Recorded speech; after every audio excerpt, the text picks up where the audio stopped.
So welcome back, everybody, and I hope that everyone has had an enjoyable hour or so's break, and depending on where you are, whether it's lunch or breakfast or sleep or whatever it is you've had the chance to catch up on, I hope that everyone's enjoyed that, and I hope you've all enjoyed the showcase sessions that have just taken place as well. So we have the 3 sessions that have just taken place, and I was popping my head into those as we were still preparing for this session, but it looked like there was some good and lively discussion going on in all of those. So so I hope everyone did enjoy those as well. And don't forget that all of those sessions are being recorded, along with all of the panels that are taking place on this main stage of the conference, and they're all going to be made available very shortly. Actually, I think that the main stage sessions will be made available immediately after the end of the event today, and then the showcase sessions will be made available tomorrow, and they're all going up on the Forum Europe YouTube page.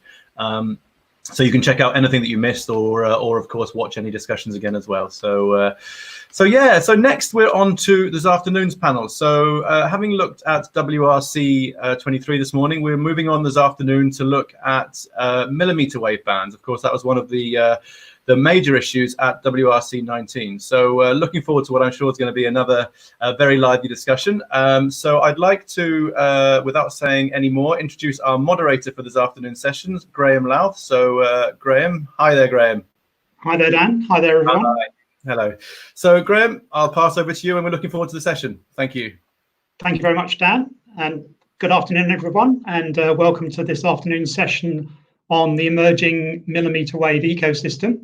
In this session, we'll be looking at the current state of play in millimeter wave availability and use for 5G services, both here in Europe and elsewhere in the world, what we can learn from early deployments, what benefits we can expect to see from such services. We'll also look at what other services are already using these bands and how we can best work together to maximize the overall benefits that come from the use of millimeter wave frequencies. For those of you who don't already know me or don't recognize me under all this hair, I'm Graham Louth, former Director of Spectrum Policy at Ofcom, the UK regulator. I'm now a partner with Ether Consulting, a specialist telecoms and spectrum strategy consultancy based in the UK. I'm delighted to say that we have an outstanding panel of experts for you this afternoon from the European Commission, national regulators, a network operator, the technology supplier and the satellite industry, all experts in their field. To get us started, we have a presentation from Patrick Welsh from Verizon. Verizon, as I'm sure you know, have already deployed 5G in the 28 and 39 gigahertz bands in the US. And Patrick, I'm hoping, will be able to give us some insights into what Verizon has already learned from those deployments. After Patrick's presentation, I will then introduce the panel for the rest of the session, and we'll move into a discussion of the future for millimeter wave spectrum in Europe. So without further ado, I'd like to invite Patrick to give his presentation. Over to you, Patrick. Thank you. Thank you, Graham. Good afternoon, everyone. If we could pull up the slides. Perfect. Next slide, please. So what I'd like to talk to you about this afternoon is some of the experiences that Verizon has had in deploying our millimeter wave spectrum as part of our nationwide 5G network. In the United States, as many of you know, we have a flexible use policy where specific bands are not dedicated to particular technologies, but they are technology neutral. So that allows us a little bit more agility in upgrading the technologies and refarming spectrum as technologies evolve. So in the United States, we think of it essentially in 3 buckets. We look at low band spectrum as a broad coverage layer, and there we have Verizon has assets at 700 megahertz as well as 850, the original cellular band. Mid-band spectrum is the sweet spot that we've built out over the years, mainly with PCS and AWS, but we're now starting to see additional spectrum resources in the 3 gigahertz band, beginning with CBRS and then with C-Block with the auction later this year. And then in the high band range, millimeter range in the US, we've identified the 24 gigahertz band, 28, 39, and 47. Verizon has focused most of its efforts on 28 and 39. Next slide, please. So as Verizon has thought about the capabilities of 5G, we think about it in terms of 8 different currencies or 8 different capabilities that allow you to differentiate services for customers. And what we found is millimeter wave spectrum is really a key enabler to several of these currencies, specifically peak data rates, mobile data volume, latency, and connected devices. So it's only with millimeter wave spectrum that you can get the full experience of a true 5G network. Next slide. So as we have built out our 5G network, we think of it as kind of different layers. We have the broad coverage layer of low band spectrum that will eventually be upgraded to new radio. We're using dynamic spectrum sharing technology this year to deploy and refarm low band spectrum as well as our mid band spectrum. And then millimeter wave spectrum will be the core spectrum asset in dense urban areas and high traffic venues like stadiums, arenas, and the like. Next slide, please. So this slide shows kind of a distribution of spectrum millimeter wave spectrum assets among the various carriers here in the U.S. Auction 103, the FCC just finalized earlier this year in March, and Verizon filled out its millimeter wave portfolio through targeted acquisitions in in the 39 gigahertz band. As you can see from the chart, we hold the most millimeter wave assets of the other carriers, and we are aggressively deploying this spectrum starting in major metropolitan areas and moving out towards suburban areas. Next slide. And this slide here really just demonstrates the various use cases and how, as you move further to the right and up on this graph, the only way to accommodate a lot of these new use cases is through the massive bandwidth available at millimeter wave frequencies.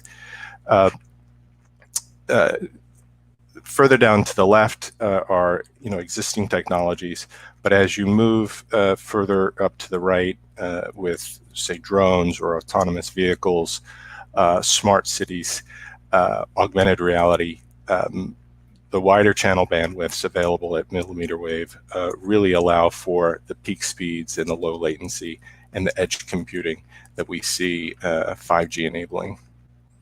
Next slide. So in terms of Verizon's experience, we started the 5G Technology Forum back in 2015 and partnered with a number of different vendors to develop 5G Home, which was a proprietary specification.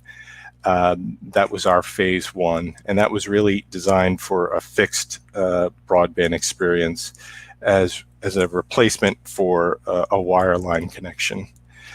Phase 2 was Verizon's movement into mobility.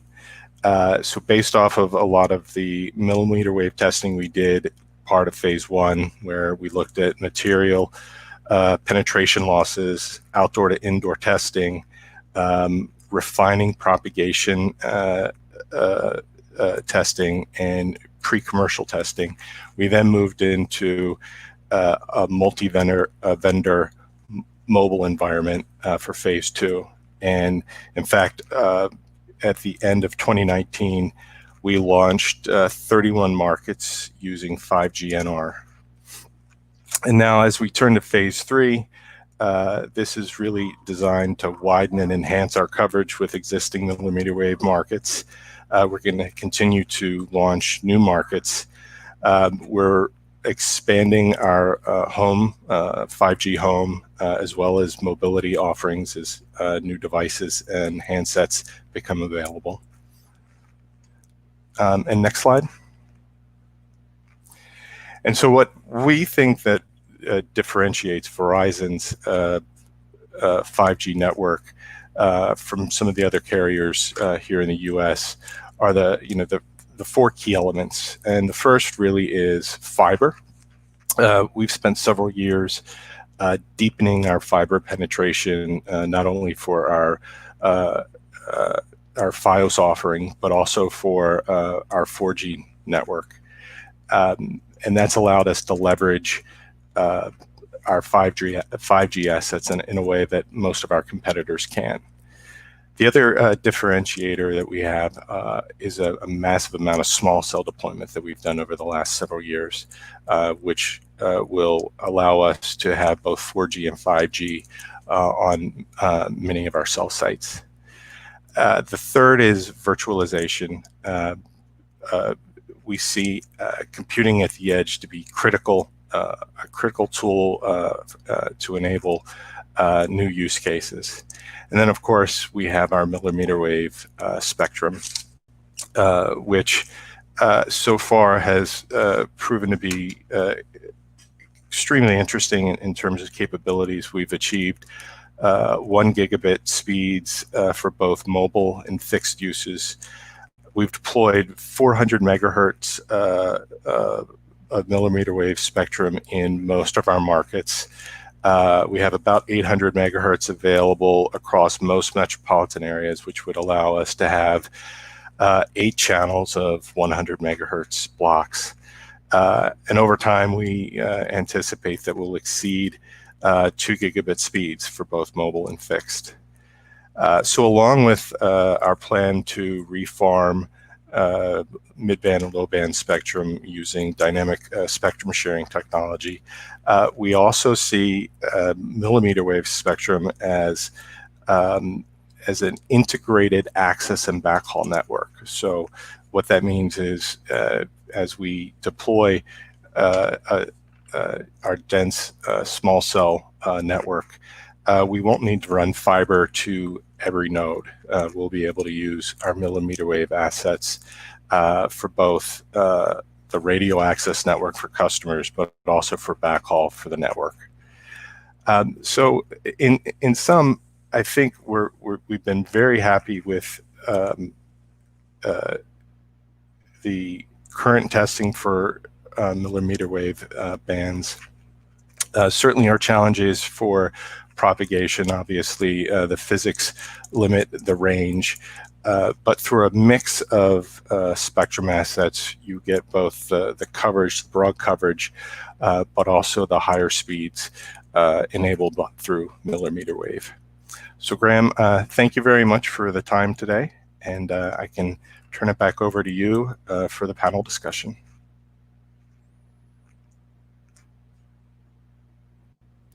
Thank you very much indeed, Patrick. That was very, very useful introduction and very interesting to see real-life deployments of millimeter wave spectrum on quite a large scale in the US, and some of the benefits that Verizon is enjoying as a result of that. Thank you very much indeed. Okay, so we're now going to move into the panel discussion. So I'll start off by introducing the panel. So our first panelist is Branimir Stranchev, who's the European Commission.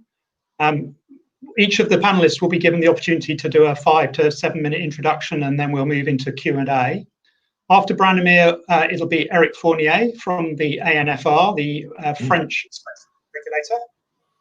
Then Philip Marnick from Ofcom, the UK spectrum regulator and more general telecoms regulator. Then we have representing the industry side of things, Luigi Ardito from Qualcomm, obviously a very well-known equipment and technology supplier. And finally, representing the satellite community, we have Ethan Levant from Eutelsat. So that is our panel for this afternoon. So, as I say, each of them will have the opportunity to make some introductory comments. I'll then give each of them the opportunity to pick up on anything that any of the others have said, and we'll have a discussion around any issues that arise out of those presentations. Meanwhile, you have the opportunity to put questions to the panel yourselves. If you use the chat function for the main stage on the right-hand panel of your screen and ask your questions there, then we'll obviously look at some of those and see what we can do to answer some of those interesting questions that you no doubt have about millimeter wave spectrum and how it might be best used in Europe. So with that in mind, I'll hand over to Branimir for his short introduction. Thank you, Branimir. Thank you, Graham, for giving me the floor. I hope everyone can hear me well. I would like first to thank Forum Europe for keeping the momentum of the spectrum discussion also in the European context, and for organizing this very interesting virtual conference according to under the current circumstances. Having the privilege to be the first speaker, I would like first to recall that the last World Radio Communications Conference in 2019 identified globally and partly regionally about 17 gigahertz of millimeter wave spectrum, part of it centimeter wave spectrum. Out of these, the European Union committed to about 11 gigahertz in 3 frequency bands. So definitely this outcome meant crossing a new boundary in frequency use for terrestrial wireless broadband, and this has impact in terms of infrastructure deployment and service innovation. Next slide, please. I will touch upon 3 aspects. The first one is the status of technical harmonization and spectrum designation across the European Union. We have in Europe identified at the early stage 3 pioneer frequency bands for 5G. One of them was the 26 gigahertz pioneer band. Europe moved quite fast in harmonizing this spectrum already before the WRC 19. This was done in April last year.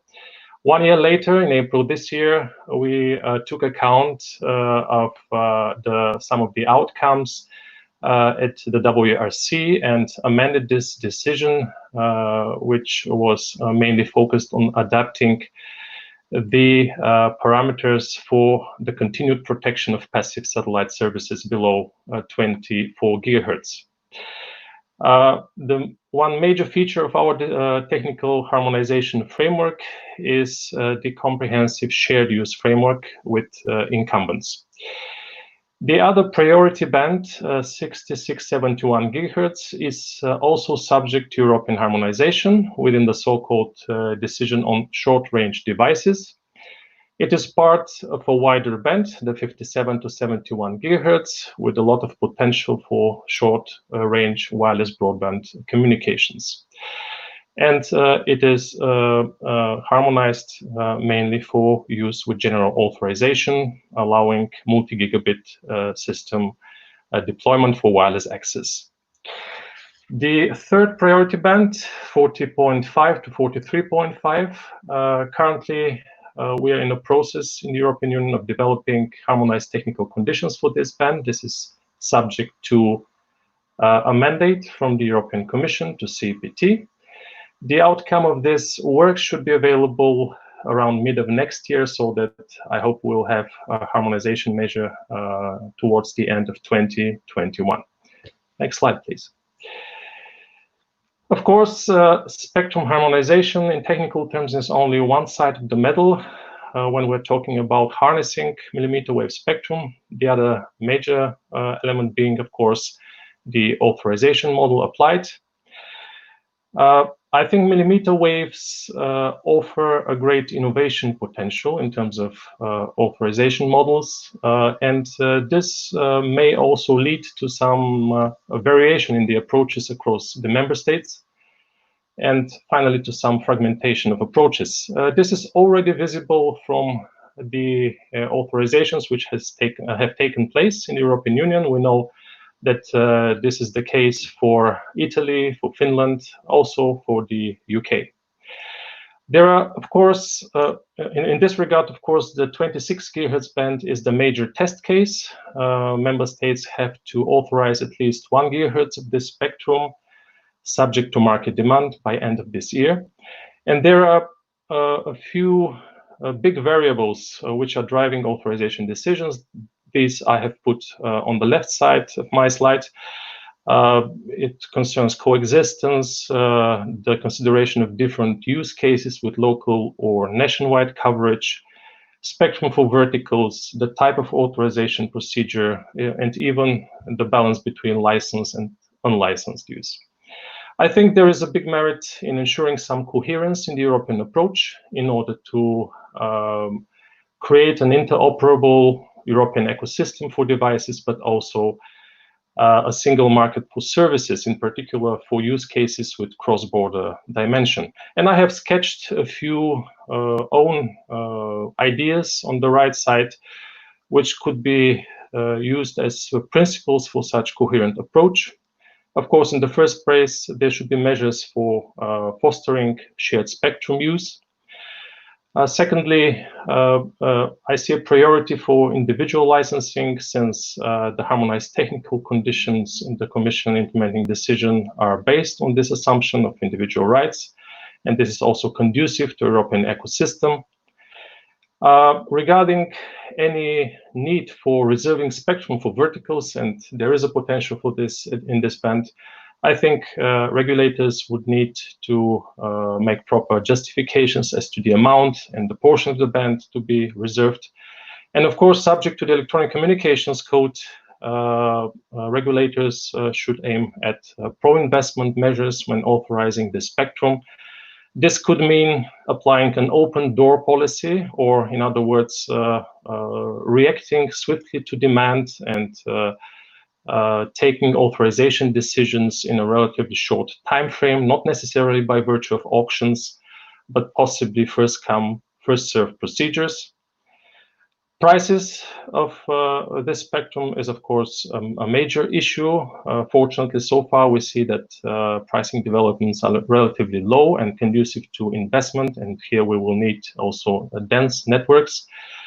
And of course, in terms of progressive authorization of spectrum, it will be important to keep an eye on ensuring contiguous blocks for spectrum users. Next slide, please. And the third aspect I would like to address is linked to the fact that mmWave spectrum fosters the development of a small cell ecosystem. In this regard, the Commission is about to adopt and publish within the next few days, I think on the 30th of June, the first Commission implementing regulation, which establishes a light deployment regime for small cells. This is pursuant to a provision from the Electronic Communications Code. This regulation specifies technical and physical parameters for the exemption of small area wireless access points or small cells from any individual prior permits. These are for town planning or other. And here we have set big focus on the public acceptance of the measure, acceptance by citizens, by public authorities, and of course by those who will manufacture and deploy. Two focal points have been on our agenda. One is the aesthetical visual appearance of small cells, so that the regulations specifies that the deployment should be subject to coherent shape, coherent colors, and where possible to full integration, which is being definitely the priority. We have set a volume limit of 30 liters for the visible part of a small cell, which is exempted from prior permits. And also the weight of such a small cell should not impose any reinforcement of the supporting structure. In the foreground of our measure is, of course, the issue of protecting public health from electromagnetic radiation. And in this regard, we have taken measures to limit the output power of small cells to 10 watt ERP and to impose deployment which is in compliance with standards, available standards, which ensure that small cells adhere to the EMF limits which are set out in the European regulation. This is a council recommendation from 1999. And following such a precautionary approach in terms of public protection, public health protection, we have excluded from the scope of this measure active antenna systems until relevant standards also develop rules for their compliant deployment. So this will be my major points, and I'll be happy to discuss more later on. Thank you. Thank you very much indeed, Branimir. Very interesting to see how the European Commission has been leading in this area. Our next speaker is Eric Fournier from the ANFR. Eric, over to you. Thank you, Graham, and good afternoon to everyone. Thanks for this opportunity to speak about millimeter wave ecosystem for 5G. For me, just to speak about this is showing the capacity of innovation of the industry, because 10 years ago, I would not have really talked about 5G in this frequency range. So few remarks about 5G expectation in millimeter wave. First, spectrum demand clearly remains quite low for the time being in 26 GHz. This is what operators are telling us. And this is why there will be no authorization procedure in France before the code deadline, soft deadline of the end of 2020.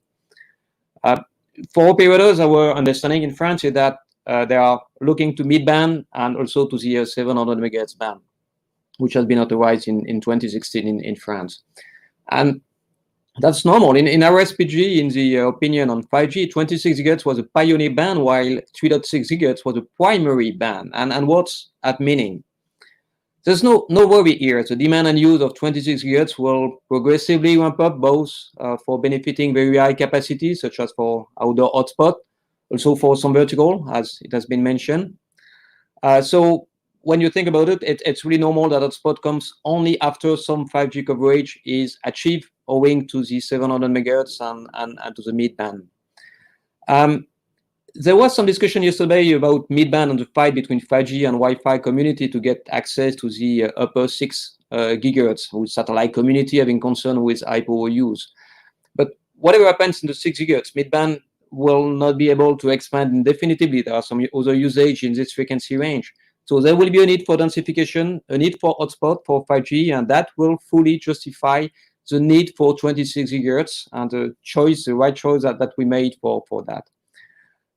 The presentation from Verizon was quite interesting, as always with the US experience. So I understood that Verizon 5G was initially only in the millimeter wave in 28 gigahertz, and with the first phase with 5G home.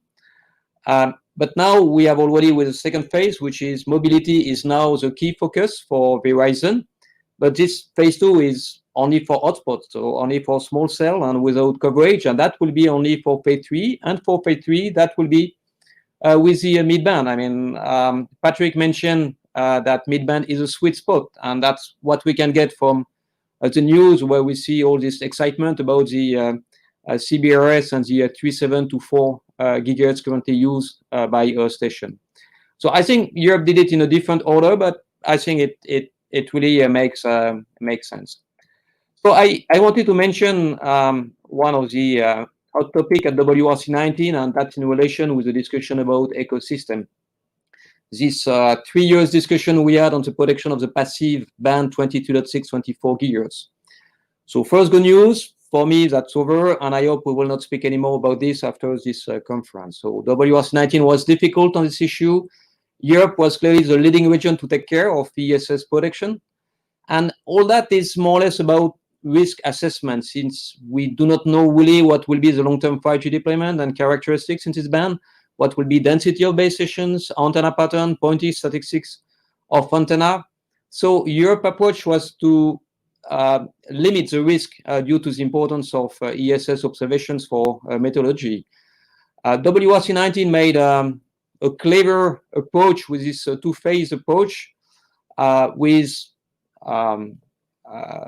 higher limits, so higher out-of-band emissions in the initial 26 gigahertz deployments, which is enabling this or easing this deployment. And at a later point of time, when there will be massive deployment, some more stringent limits. The ultimate compromise, but I mentioned that at the European level, has been recently adopted. It's still based on the two-phase approach with more advanced application of the more stringent limits. Is it a threat to the ecosystem? I don't think so, because manufacturers will find the technological solution to come as close as possible to the bottom 24, 25 gigahertz with sufficiently large bandwidths while respecting this long-term limit, which is the same as in the radio regulation. Because this is what we are speaking about. Is there a signal of 800 megahertz with only 250 megahertz gap band between 24 and 24, 25? It's difficult to filter. It's challenging. But we should not, it's not really a new issue for 5G industry. We have identified in Europe for at least 3 years, and there's the remaining 3 years ahead of us before long-term limits will apply in Europe.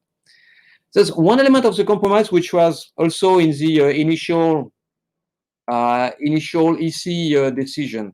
It addresses the need to monitor the use of the band to address the suitability of the technical conditions, I'm quoting, to ensure adequate protection of other services such as ESS and as one of the space services.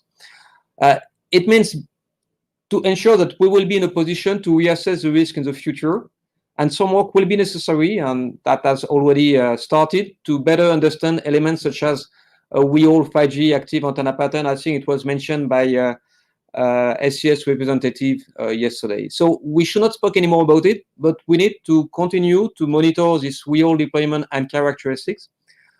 I don't think there's any threat here for 5G, but it's necessary to bring confidence to all stakeholders. So that's something in which all community should really work hands in hands. So what about other bands if there's no big demand for 26 gigahertz? So Vladimir explained that the 3 European millimeter bands, priority bands on 26 gigahertz, which were identified by RSPG for a total of 11 gigahertz, were identified worldwide for IMT at WRC19, and I think it's a good European success. So for the higher frequency band, 6671, for me, we should really speak about 57 to 71, because that's the old unlicensed band for which there's harmonization at the EU level, already harmonization. So it's 14 gigahertz of spectrum, not only 5 gigahertz. It allows in the wide range 55 dBm EIRP when you have an antenna gain of about 30 dBi. So it really enables some hotspot also in this frequency range, in spite of the difficulty of propagation in this frequency range.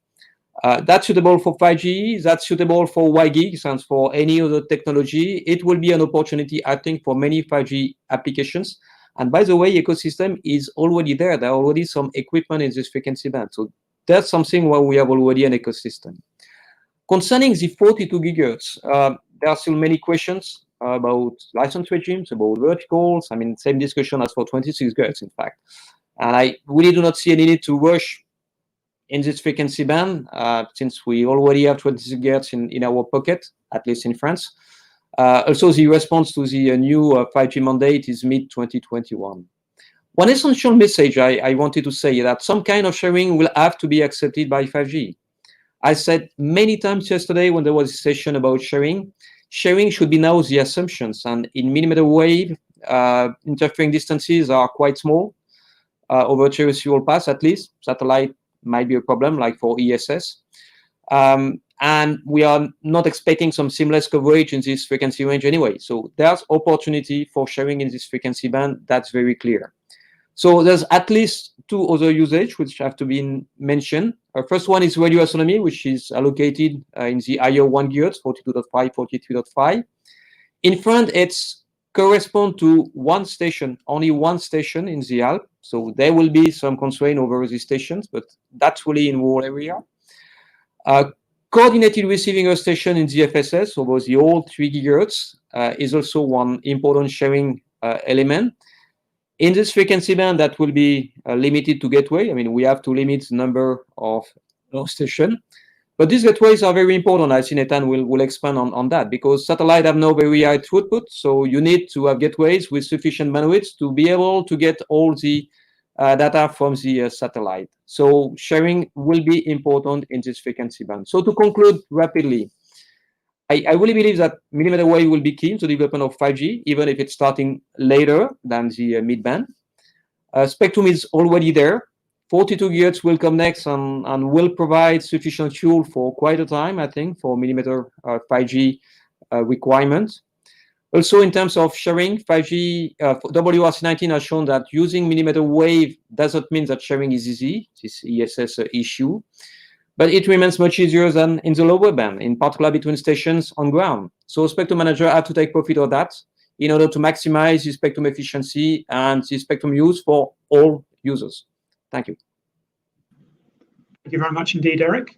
Excellent introduction from a regulator's point of view. And another regulator now, Philip Marnick from Ofcom. Philip, your presentation, please. Good afternoon, everybody, and thank you very much to Forum Europe and to everybody else. And hopefully you can all hear this.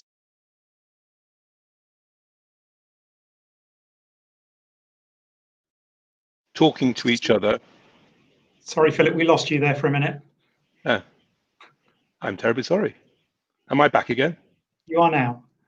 Okay. Sorry about that. I'll try to keep still and not speak too much.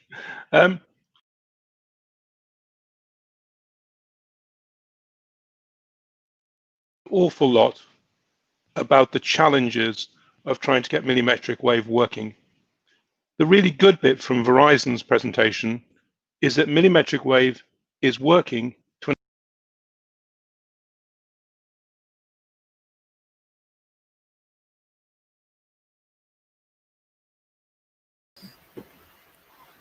we're in a great position. Philip, we seem to have, okay, now you're back again. It keeps cutting in and out, Philip. Right.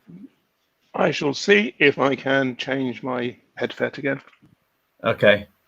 I'll tell you what we'll do is we'll maybe move on to the next speaker and we'll come back to you if that's okay. And if you want to put your headset, and we'll come back to you in a second. So, okay, thank you.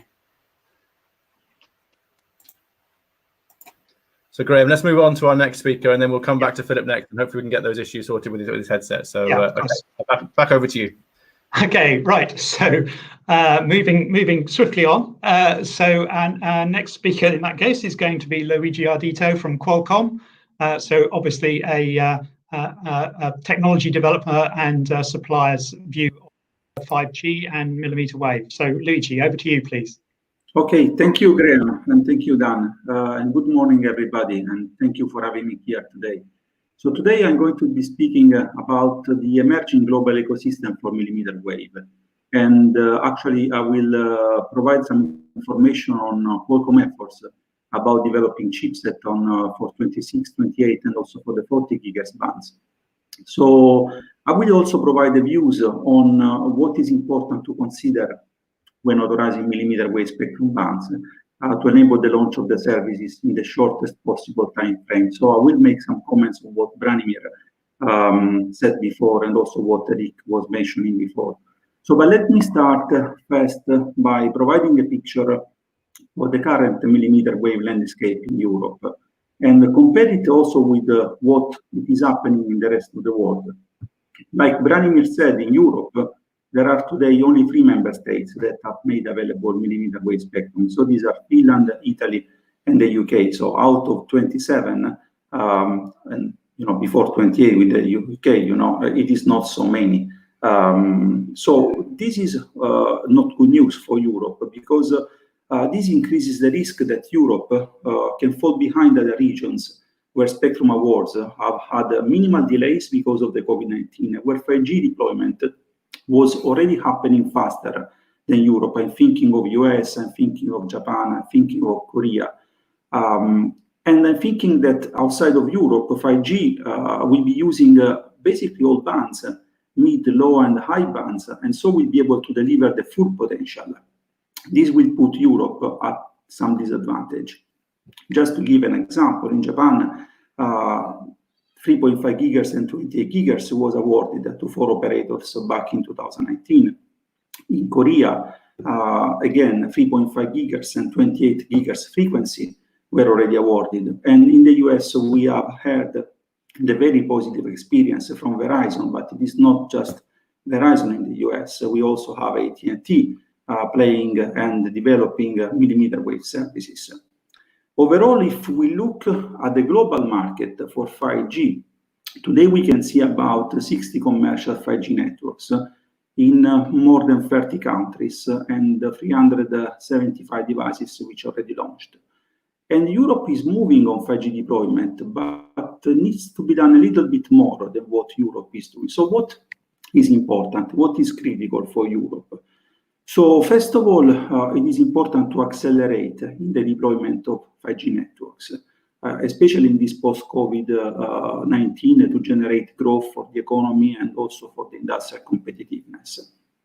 Also, going back basically to spectrum, an important pillar for the recovery strategy for Europe is really the acceleration of the spectrum release. And in the spectrum release, making available the 26 GHz spectrum, we believe will be critical to have 5G unlocking, and delivering the true potential. So this is really important.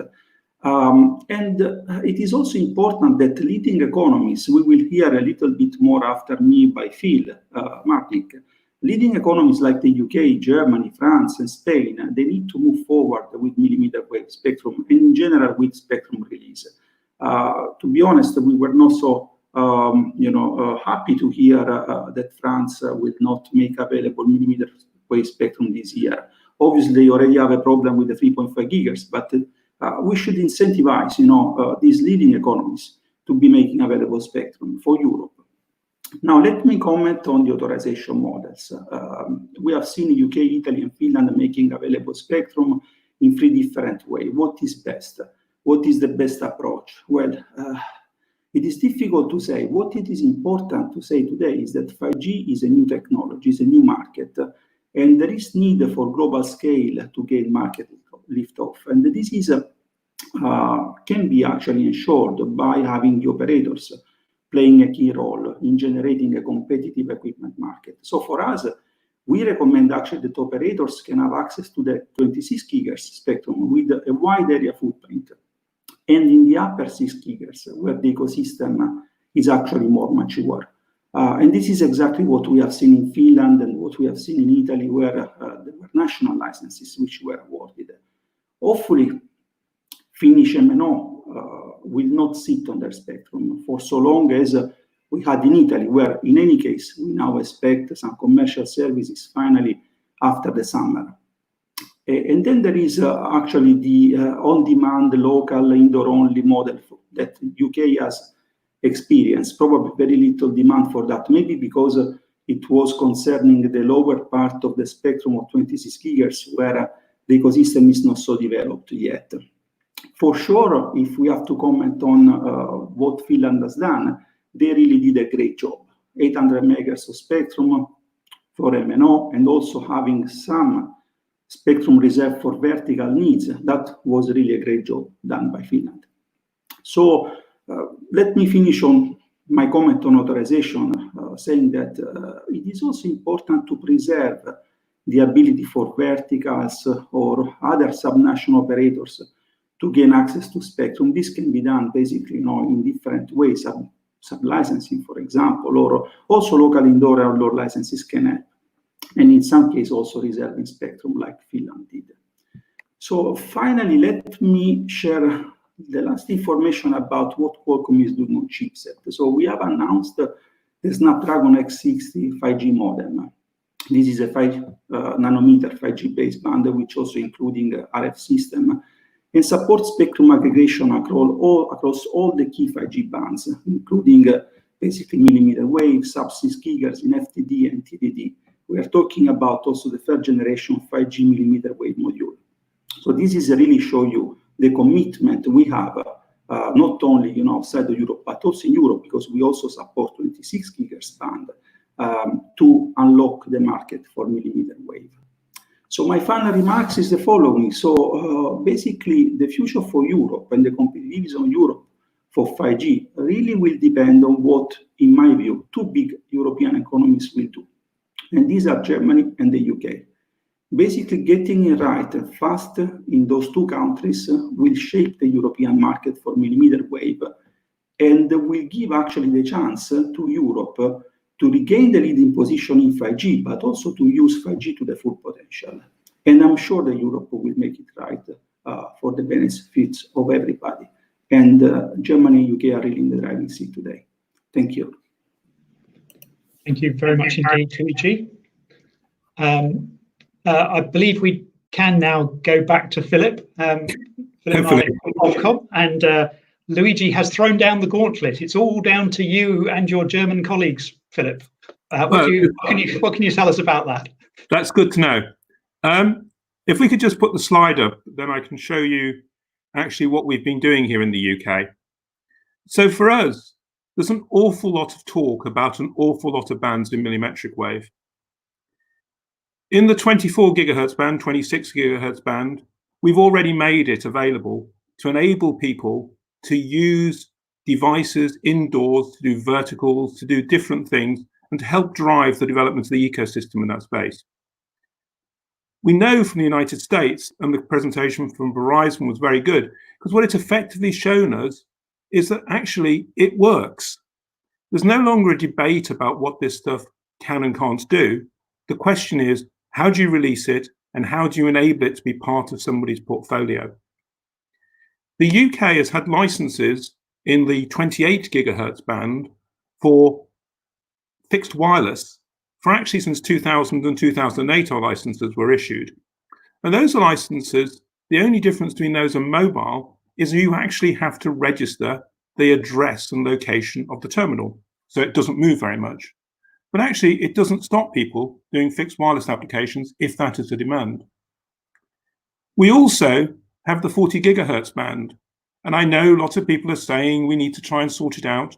But as we've seen from the States, the ecosystem has already started to develop in what they call the 39 gigahertz band. In Europe, this has been used for quite a while for fixed links.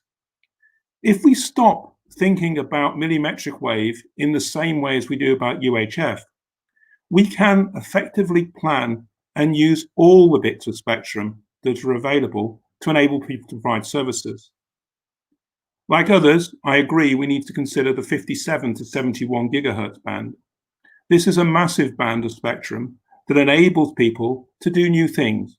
It can support new radio, it can support WiGig, it has higher power, it can be used indoors, it's got a combination of uses, and effectively, it's either light licensed or it's license exempt. We also know that satellite needs to use some of these bands and some of these services. And we talk a lot about sharing or non-sharing, or mine, it's not yours. But actually, the usage of these things is probably likely to be in different places. You don't build very large satellite earth stations in the centers of cities. You build them in the more remote locations. So for us, we can always look to see how we actually make spectrum available to ensure it's not a constraint in the provision of services for all the services that need to use it. We just need to change our mindset. We also need to change our mindset of what is the protection, because often there are certain things with Earth observation and some of the passive bands which need very rigid protection. But other services, we need to ask ourselves, are we looking at protection of keep out of my backyard, or are we looking at protection of how do I actually make it work so that all the people who need access to these bands of spectrum can use it at the places where they need to do? The thing I get from Luigi is that Europe is falling behind. I'm not sure what we're falling behind on. Most European nations have now made various bits of spectrum for 5G available. In the UK, all 4 of our mobile network operators have launched commercial 5G. People have handsets and they're using them. We've launched for verticals or for indoors. It doesn't have to be a vertical, but it's more local licenses. We are facilitating the use cases that people talk about. I don't think Europe is behind anybody. In fact, we are probably leading because we're pushing ahead and facilitating people to do what they need to do it, when they need to do it. And our aim is to make sure that spectrum is never the inhibitor, the deployment of new services. Thank you. I look forward to the debate. Thank you very much indeed, Philip. We'll come back to obviously the issue of whether we're doing enough during the discussion. So our final speaker this afternoon is Ethan Levan from Eutelsat.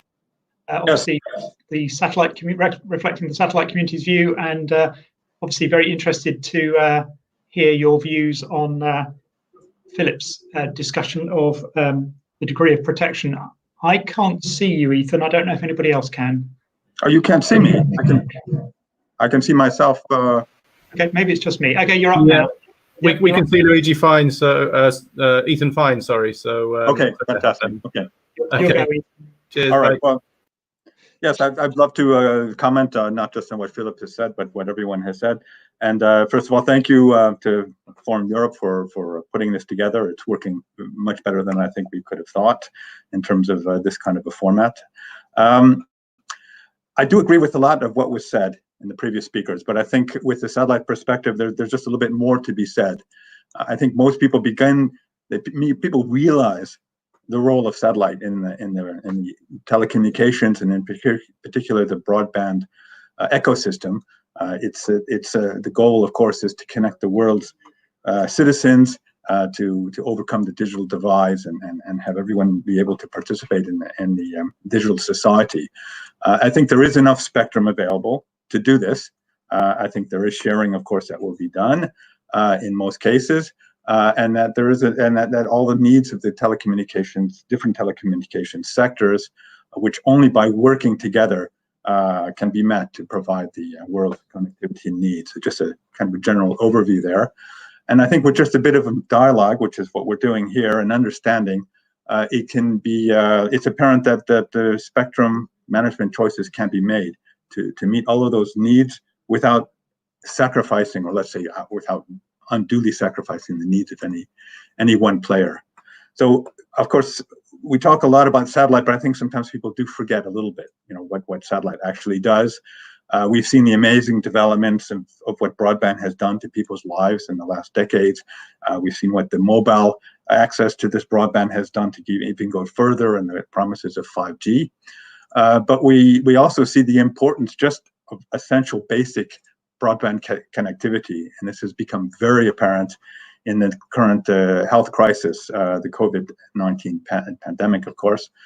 And we see that even full or even under partial confinement, having access to broadband is absolutely key, or not having to access, maybe more illustrative, puts you completely out of society, professionally and socially. Of course, the pandemic will ease, but I think many of the underlying requirements will stay and will increase, possibly even triggered by the experiences that people saw from the pandemic. Talking about Europe, we're here in Europe, of course, and looking at the CBT roadmap for 5G, I think it's been very good for all services. It's been good for satellite. It is good for satellite. It recognizes the importance of using complementary services, and I mean satellite and terrestrial in this sense, to provide for the overall connectivity needs. And of course, we see that satellite provides connectivity where terrestrial or IMT services may not be capable, or may simply not be suited. We have rural, aero, ocean, emergency relief, backup, even backhaul, and so on. So I guess talking again about Europe and the roadmap, we all know that Europe identified 26 gigahertz as a priority, a pioneer band for IMT 5G. But I think it's also important to say that Europe recognized that the 28 gigahertz should be excluded as a band for IMT, and that the roadmap says instead this band is harmonized in Europe for broadband satellite, which is what we're very interested in as my company at Eutelsat, but also the industry as a whole, and also supporting its worldwide use by eSIMs. And it's a result of this policy, of this approach that the industry is increasingly and massively investing in 28 gigahertz, and it's obviously it's important to maintain a spectrum approach that allows that to happen. Now, I'll talk a little bit about sharing in just a second, but I wanted to just say that, of course, IMT and mobile broadband terrestrial performance is increasing, but so does that of satellite. And Eutelsat is just an example of one operator. There are others.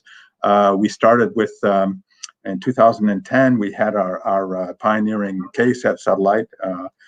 We've since launched using Ka band, of course, for providing user and gateway links. We have also the Connect Africa and launched and currently being in transfer orbit, which will be in operation shortly, serving Africa. And we have our next generation. Maybe we could put up the slide. I have a couple of slides because sometimes a slide just gives everything a bit more visibility, which will give yet another order of magnitude of performance. And it uses 28 gigahertz to provide very, very high broadband services, a total bandwidth of over 500 gigabits per second for just a single satellite over Europe. Now, I wanted to show you the use of the bands because we're going to be using the Ka band ubiquitously for user terminals across the band, and we're going to be moving the gateways to the upper bands, the QV, the 40-50 gigahertz band. What I'm showing here, it's not not any particular satellite. This is just coming from an ITUR recommendation, which is guidelines on global broadband internet access by fixed satellite services. It's recommendation S1782. You can look it up. A revision was just published in this last study cycle. This shows just an example of what a Ka band a service using small Ka band user terminals could look like. In the example here, we're working a lot with the development sector, so this is an example in this recommendation, which shows a theoretical coverage over Africa.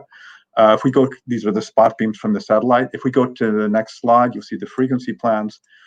You'll see what I was just saying, that this recommendation is looking at the example, which is showing again, the Ka band, the 28 gigahertz band uplink, the 17, 18 gigahertz band downlink for the ubiquitous user terminals, and you'll see that the gateways are in the higher bands. So this is real. This is happening. This will be launched by next year, and there's been plenty of studies that have been done, and I know that we need to. We will hopefully have a little bit of a chance to talk about that in discussion. But what's important to notice is that these studies showed the conditions under which satellite could share with other services, and also identified cases where sharing is problematic. And this is a case where you have both two types of services, one like satellite, one terrestrial, thinking of FSS and IMT, which are both deploying ubiquitously in the same frequency over the same geography. And in such a case, it is recognized, and it's fairly obvious that satellite is at very best problematic, if not impossible. So when we turn to the 40 gigahertz band, hopefully we'll be able to talk about it. We have some ideas as to the result of the conference, which was to agree the so-called tuning range approach, whereby a very wide range all the way from 37 to 40.5 gigahertz was identified for IMT. But at the same time, we recognize that in Europe, the official view going into the conference, which I think is still the case, is that 37 to 40.5 will not be used to implement IMT. Other regions have other choices. In the US, for example, I think the FCC uses the word preserving the 40 to 42 gigahertz range. So the conclusion here, and I think there's a lot to talk about, is that there's a huge responsibility now on national regulators. You have to take into account the fact that different regions have different needs. You have to look at results which spectrum choices of maximum harmonization. Satellite needs harmonization on a regional basis at the very least, and that with some amount of discussion, I think that we can come to some spectrum policy choices which will avoid giving a very incremental or even negligible advantage to one service. The tuning range doesn't, for example, is for economy of scale of IMT. It's very well recognized equipment, but it doesn't mean that you can have regional harmonization on a wide regional basis. So you don't want to have choices that would give incremental or perhaps negligible benefit at the expense of the survival of another sector, especially since we need everything together to satisfy the telecommunication needs. Sorry to be a bit long, but there's where satellite is always at the end, and we always have it seems to me we always have a lot to catch up on. So thank you for your attention. Thank you very much indeed, Ethan. Sorry to put you last, but it did give you the opportunity to respond to everybody else. And with that in mind, what I will do now, but before I do so, is invite each of the panelists to pick up on any points that they heard in the other presentations that they'd like to discuss further.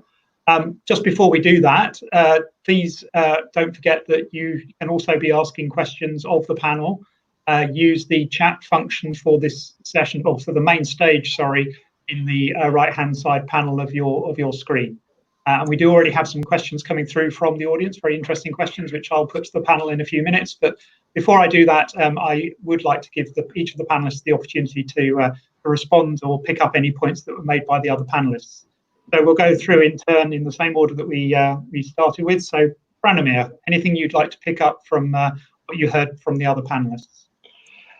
Yes, first I would like to pick up from what was said from Patrick at the beginning. It was very good to hear that deployment is out there, of course, but also the whole projection of what services and applications may become relevant in the future by using millimeter wave spectrum.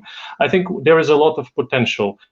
I'm trying to correlate this in Europe with the still weak signals regarding market demand, and we have done also a study in the Commission through a contractor, which delivered a report last year, and there also the projections were about a relatively slow take-up, at least in the 26 gigahertz band, with small cells being deployed as of 2022, and let's say 10% of spectrum being millimeter wave in deployments in 2025. So I think this could be a bit more, let's say, investigated, and I think market players should also be active here. I think from the regulatory side, we have done a lot in Europe. We have done a lot on time.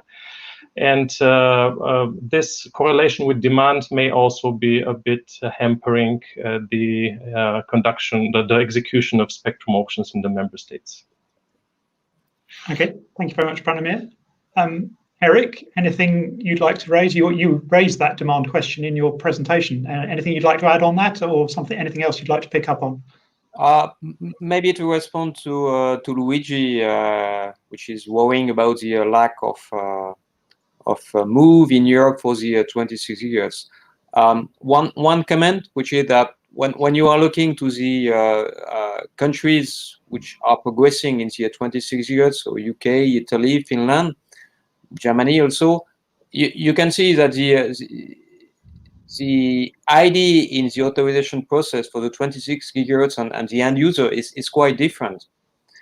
And that's the reason why, and that's the second part of my comment. In France, even if the 26 gigahertz is not fully authorized, there was already in 2019, October 2019, 11 platforms which were authorized for testing different possibilities in the 26 gigahertz, starting from something like the Verizon hotspot, so broadband, towards something which is different kind of vertical use, transportation, and all that. And I think it's a normal approach. We are learning. We are learning from other countries what they are doing. We are learning from what the market players are trying to do with the 26 gigahertz, and that's on the basis of that RCEP will propose to the government. So the regulator will propose to the government some solutions for the authorization scheme in this frequency band. Thank you, Eric. Okay, I'll go back to our original order. So, Philip, authorization obviously has happened to some extent in the UK. Anything else you'd like to pick up on from the other presentations? No, I don't think so, actually. I think we just need to make sure that, for me, we can sit as regulators and trying to decide what the right solution is for what the market's going to do with bits of spectrum. But actually, we're not very good at that. Our job is to make spectrum available, and to make spectrum available in ways that actually enables and not stops things happening. So for me, I think in the regulators, we should stop worrying so much about what people are going to do and actually try and figure out ways of getting the spectrum into the market to enable it to happen. Okay, can I just pick you up on that slightly? So are you saying the regulator waits until there is market demand and then makes the spectrum the regulator available? doesn't wait. Right. The opposite. Because I think sometimes when people are talking, and Vladimir was saying, well, there might be these applications, or there might be these applications, or there might be these. To be honest with you, what we're looking at is that is there demand and can we get it into the market? And then the market will decide which of those work, which of them they try, which of them fail. So for us, it's making sure the spectrum can be enabled to enable those things to happen and not put in ways that stops it. Or we sit there thinking, we're dealing with UHF, we're going to do big national clearances and make it available nationally. So we need to be able to move fleet of foot, put things in and see how things develop. And I think some of the questions actually ask them that, because I think they go back to the days when we are managing exactly what people are doing and not being technology neutral, which is the European way. Okay, thank you, Philip, for that clarification. Okay, Luigi, anything you picked up in the other presentations that you'd like to pick up now? Well, it looks like a lot of other people have picked up on my presentation, but for me, basically, I just wanted to explain myself a little bit better, in the sense we are so passionate about Europe that we really wanted to have all the spectrum pioneering bands released, this year and as soon as possible, and to unlock, the potential of 5G of the market, etc., etc. So before I was saying that actually Europe has done a very good job. I mean, don't get me wrong, Europe has done great. In the last probably 3-4 months, we had some delays with auctions. We have seen a few countries, Spain or France or Poland, postponing a little bit due to COVID-19. We got a little bit worried about that. But basically, we are convinced that Europe is doing very well. But there is still a lot to do. I mean, we should not lose sight that there is way to go. And, spectrum in the first part, I mean, the first pillar for having the 5G market to grow. Then there are additional variables that will have to be taken into account. Technology is also new. There will need to be some learning, done by stakeholders in Europe. So the sooner the better. That's what I meant before when I said, there was a risk of Europe falling behind other regions, basically. So I wanted to just express a sense of, introduce a sense of urgency. Regulators have done a great job, don't get me wrong. But of course, the things have to be completed and, go to the next step. Okay, thank you, Luigi. And finally, Ethan, anything you'd like to pick up from any of the other presentations? Yes, thank you. Even though I spoke last, thank you for giving me the chance.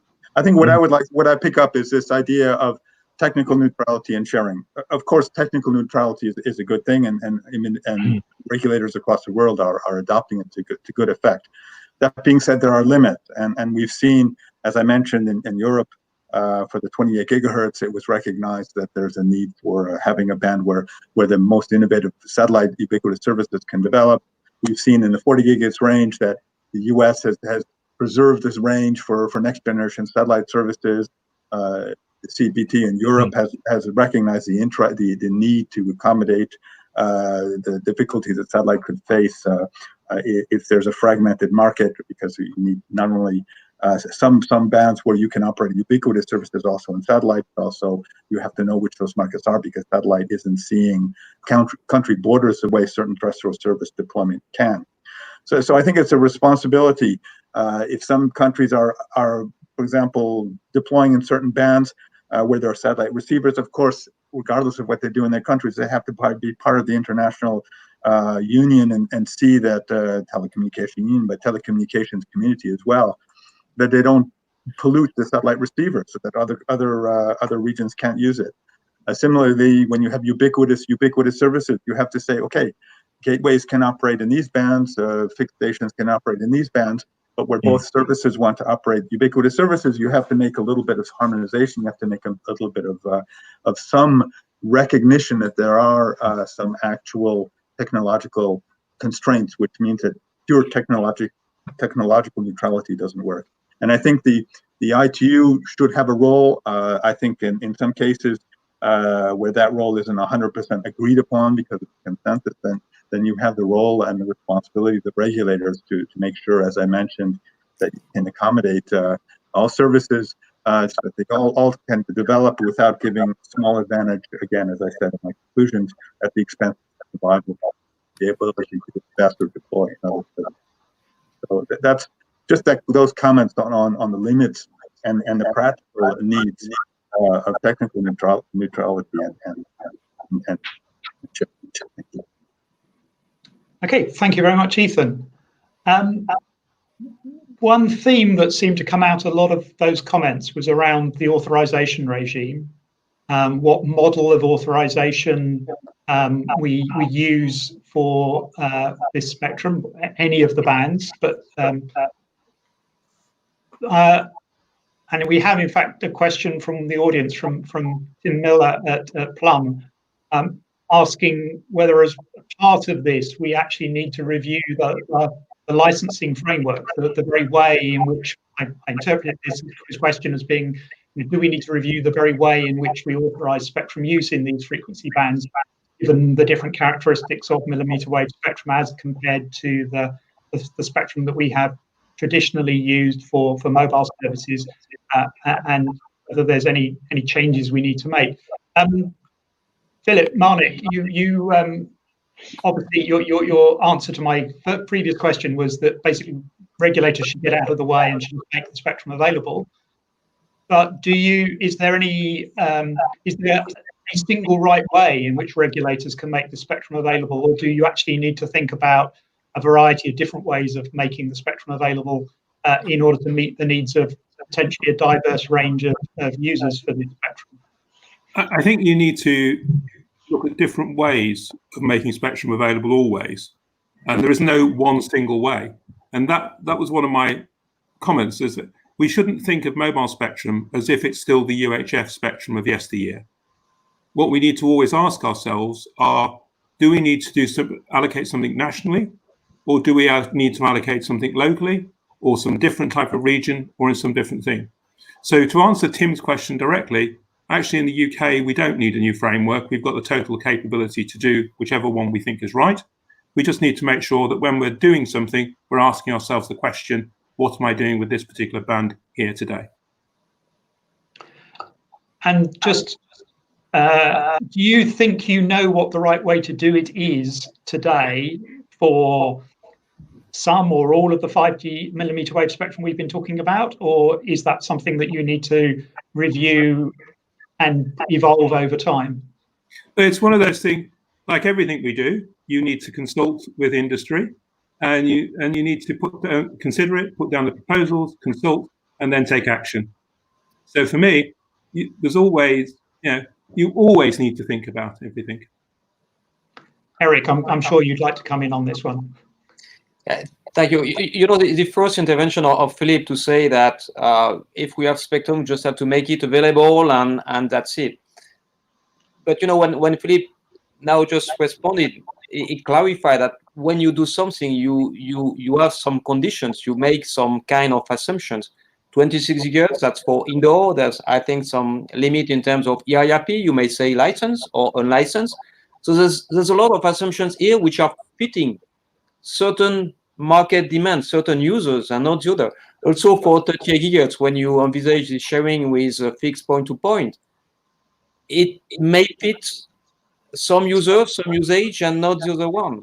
So I think, it would be a dream for the regulator just to say, yeah, spectrum, I put it, and that's it.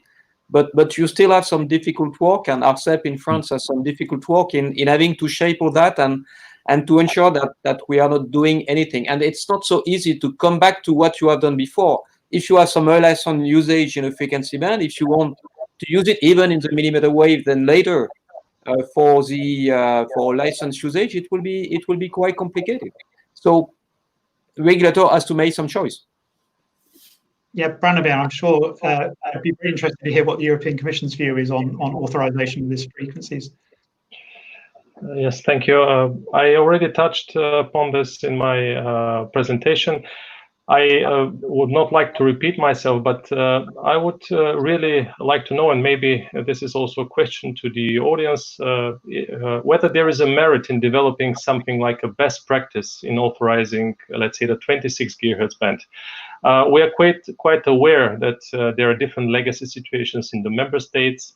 And of course, I'm not one who would support a prescriptive way of authorizing spectrum or predetermining things, but still, for example, what about developing views of how much should be reserved for verticals and where? And would it be more appropriate to do this in the lower part, like the Finnish approach, for example? What about local versus nationwide use cases? How these should be tackled? And even for nationwide use cases, for example, how would we ensure, or member states as regulators would ensure the efficient use of spectrum? Because definitely nationwide licensing doesn't mean nationwide coverage, right? So these are things which are worth discussing, for example, in the peer review forum, and I think there is some merit in considering a sort of best practice for this band where innovation potential is big. Ethan, you like to come in on this? Yeah, maybe a slightly different perspective on the question of authorization. We've done some work in the 26 gigahertz on how to authorize, let's say, satellite gateway Earth stations.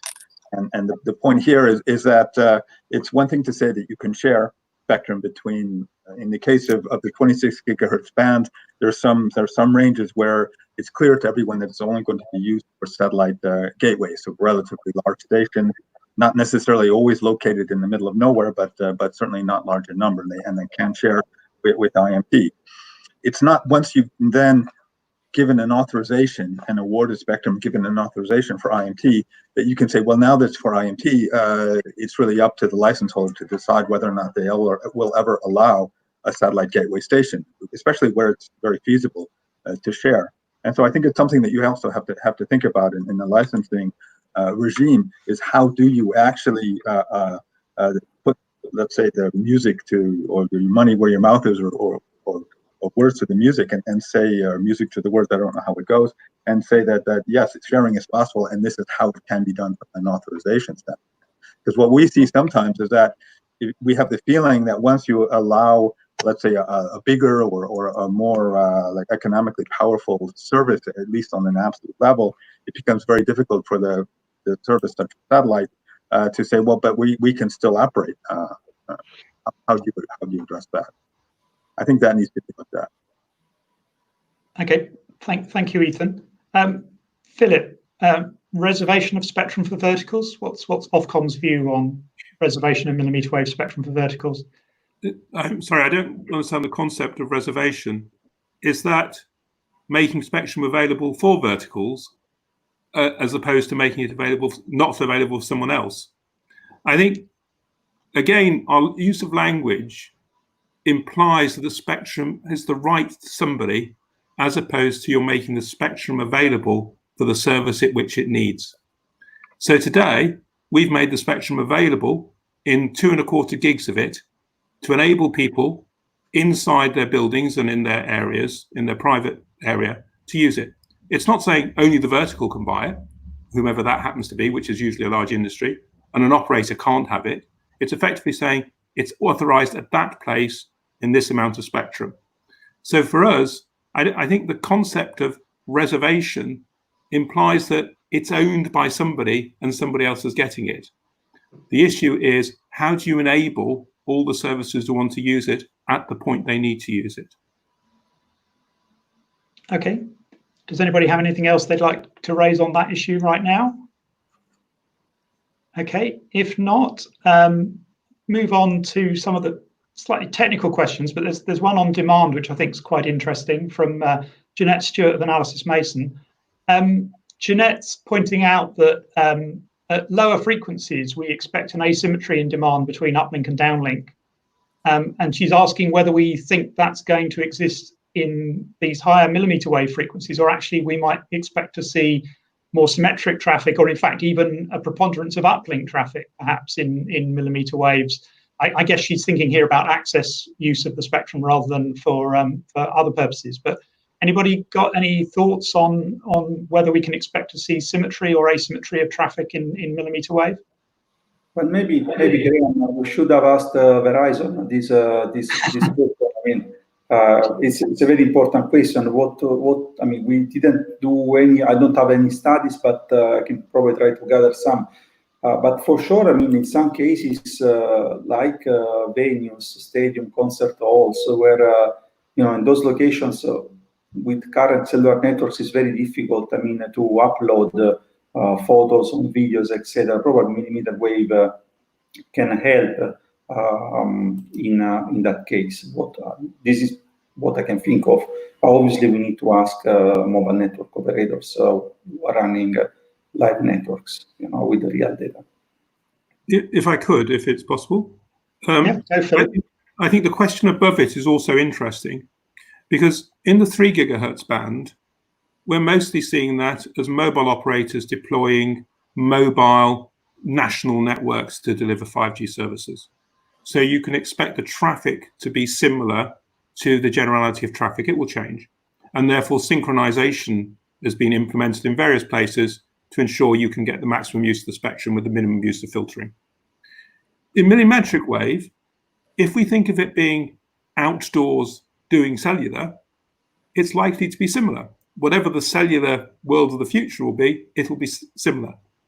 But if you're using it indoors in your factory for controlling your machines, that's not somebody watching their videos or doing their games. It's someone controlling machine. Now, that's either going to be information to control it very low latency, very high bandwidth down, or it's information from it, which is then used to help inform the process. And I think the great thing about all of this is that when stuff is indoors, synchronization with the outdoor network is less of a problem, and therefore you can enable the flexibility to do it. And this is why I get worried by some of the things that says we need to define the use cases, we need to define the business cases and make it available. Because actually the world will change rapidly, and we need to give the flexibility to enable the market to do those sort of things whilst intervening to help protect against interference. Okay, thank you, Martin. Philip, anybody else? Branimir, anything on that one? I think that this issue, which is of course related to the topic of synchronization of TDD networks, I think in millimeter waves, the pattern of traffic could indeed vary. It could be a bit different than in bands which are lower mid bands and used for more ubiquitous coverage. And then here I agree also with what was said by Philip. Given the applications which would rely on this high capacity, and given that this band would be used for boosting user experience, something which I think Stefan Zehle said on the first day, traffic could be more symmetrical, in particular in hotspots. So this could impact, of course, the way TDD networks are synchronized. And for this, I recall that there is guidance by the CPT regarding the 3.6 gigahertz band, but also now there is one developing regarding the 26 gigahertz band. Thank you. Okay, we've got a number of other questions coming in, quite a few about national versus regional licensing and again the verticals, but if we interpret the verticals in a slightly different way in terms of local users, or maybe I shouldn't be interpreting in that way, but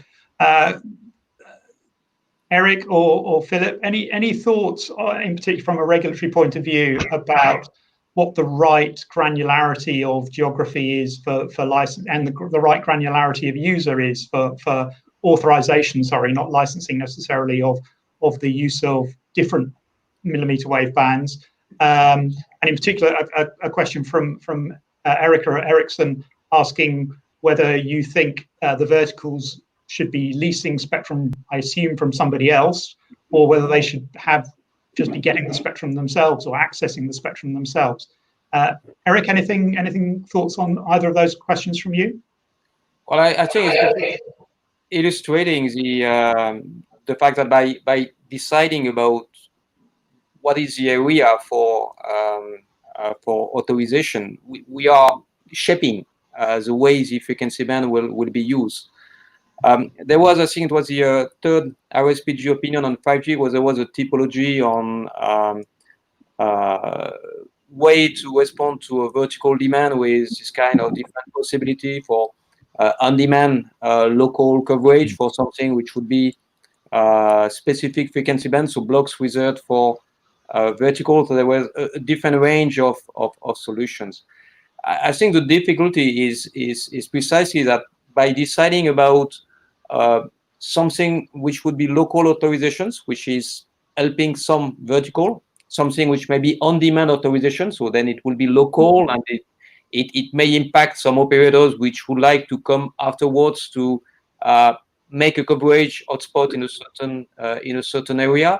So all that are possibilities, but when the regulator will decide, whether it's France or Ofcom, when the regulator will decide about shaping this frequency band, like Finland did with reserving part of the frequency band for a vertical, they are putting a direction, they are putting a steering on the way the frequency band will be used. And that's something which is extremely difficult to decide for a regulator, because all regulator would like to do what is a Philips dream, which is just putting spectrum available, and then market will decide. But it's more complicated than that, I think. So Philip, it's obviously more complicated because I need a good job. But I think it is a question. I mean, I personally struggle if I look at the UK and its territory and its geography, that saying that I would make available a 26 gigahertz national license. So I think coming back from there, you're therefore asking yourself some questions, which I agree with.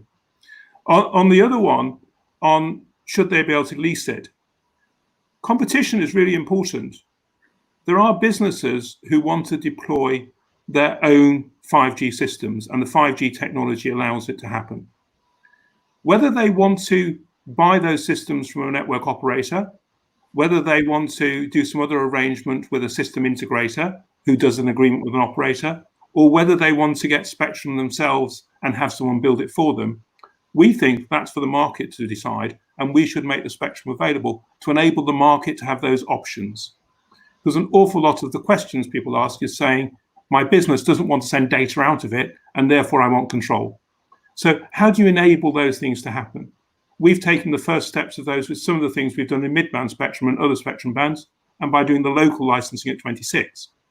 The way we've done the local licensing at 26, we do not think it inhibits or constrains our choices for the future of what we do with the band as well, because we've built the flexibility in. So for us, it's enabling the competitive market to enable the choices to be made, as opposed to us determining there's only one set of people who can provide services for something that nobody quite understands what they are yet. Mm-hmm. Could I just follow up? So do you think there might be another phase, another model for authorization of the 26 gigahertz band in the UK? So you've implemented an initial model. Do you think there might be a different model at some future date when some new use case, for want of abusing the term somewhat, comes along, some different demand comes along? And we've given ourselves the flexibility and ensured we've got the spectrum to enable that to happen. Okay, thank you. There's a set of technical questions which might be broadly interpreted as, do we even need to be worrying about this? Can't the technology look after it? So in terms of the fact that this is very short range technology, very directional, are there ways in which technology, maybe point this question at Luigi, are there ways in which the technology might actually mean that we don't really have to worry about any of this stuff? We can just make it available and the technology will deal with the issues in real time? Well, there is technology will do a lot. Of course, this is directive technology, etc. But the regulatory framework is also very important at the end of the day. So I understand what the comments were about synchronization or semi-synchronization or unsynchronized network. Millimeter wave, I mean, can work the three ways basically, because millimeter wave don't go through walls. But at the end of the day, I mean, there is a need, of a sound regulatory framework in addition to technology. Technology cannot do at the moment everything, of course. Ethan. Yeah, I would agree completely with that. I think you have to have at some level take an overarching view of what the overall needs, and technology will not solve every problem. You might need to have a regional access by some technologies. I'm thinking about for satellite. You might have things which technology simply doesn't provide the whole solution. If sharing doesn't work in a given given type of scenario, you may decide that it's okay to have a certain separation of frequencies in one national region.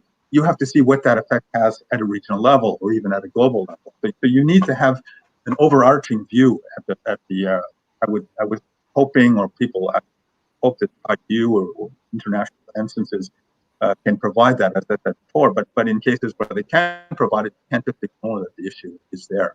So I think you do need an overarching view, and you need to have some instance or some let's say looking and assessing the overall impact. Okay, thank you very much, Ethan. We're running out of time here. Are there any of the questions that have come up? I hope everybody on the panel can see them. Any points that anybody would like to pick up from any of those questions that we haven't already covered, or anything else that you'd like to wrap up with at this final minute or so? Branimir, anything from you? No, I think we touched upon the basic issues. I think maybe as a concluding remark, I could say that in Europe we have adopted the approach of 5G pioneer bands. This is a mix of spectrum which should be made available to use on a timely manner, and this despite the COVID crisis. And I think the millimeter wave band is an important enabler for innovation, and regulators should keep an open door policy and be responsive to demand in a straightforward manner. Eric, you've got an open door? Just to come back on this issue of sharing, we have one discussion for the time being in France, where we have two scientific earth stations in the 26 Gigahertz in Toulouse, in the area of Toulouse, suburb of Toulouse. And the constraint that these earth stations, just limited to 1 kilometer maybe, but this constraint that these earth stations will put on 5G is in discussion. And with these earth stations, you would have exactly the same discussion with an industry making some local 5G vertical use in an area. That will be always the same discussion. So just to say that millimetric wave is helping quite a lot sharing, but it's not making the difficulty null. There will be still some competition between the different players to access a frequency band, having the minimum constraint compared to the other. So we still have some discussion in the millimeter wave to take place. Thank you, Eric. Philip, any last comment? I think building on Eric's point, and I think in one of the questions here, people seem to think that millimetric wave, because it's got beamforming, will make sharing easier. Actually, I think some of this is quite red herrings. The thing, it's still spectrum, you've still got interference, you've still got to manage it appropriately.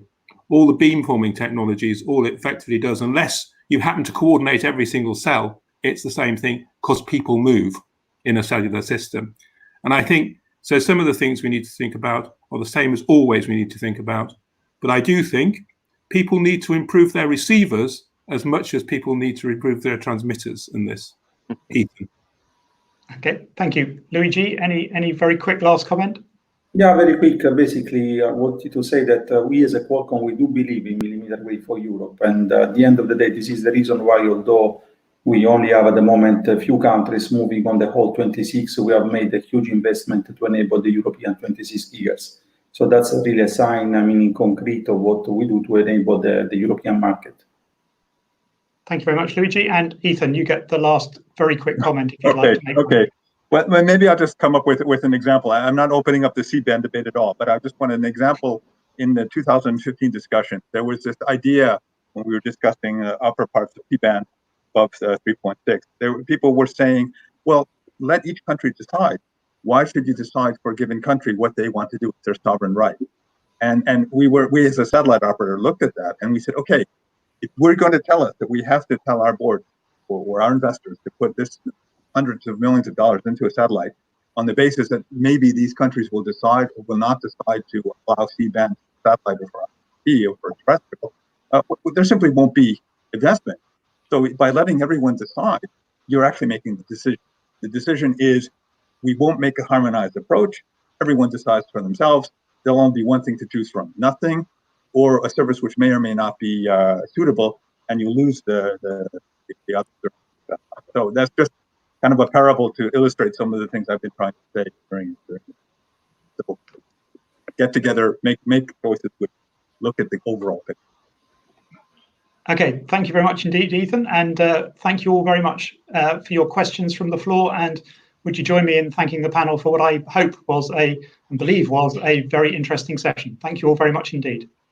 Thank you. Thank you. Thank you, guys. Yeah, thank you to Graham. Thank you to our panelists, and to echo what Graham has just said. There, it was indeed, I would agree, a really interesting panel. So lots of discussion, lots of thoughts, and that's what we want from all of the panels. So thank you, guys. Thank you to all our panelists. Thank you to Graham for that as well. So lots of things to think about, lots of things to talk about, and it's now again over to you guys. So we've now got our Have Your Say session for today. So this, for those of you who haven't joined us before, is the opportunity for all of you in the audience to bring your video and your audio feed live and to be part of the discussion. So the Have Your Say session once again today is going to be covering this last session that we've just had, and also this morning's session on WRC 23. So if you've got anything that you want to bring up, any comments, any thoughts, any conclusions, any takeaways, then we do want to hear from you. So we're going to start that very shortly over in the sessions area. So you need to head to the sessions area on the left-hand side of your screen, the menu bar on the left-hand side. Head into the Have Your Say session, and then there'll be a button there to request to bring your audio and video live. We'll bring you up onto the stage, and you can give your thoughts. So I'm going to head over there now, and I will see you over in the Have Your Say room in the sessions area very shortly. So thank you very much, and see you in a couple of minutes.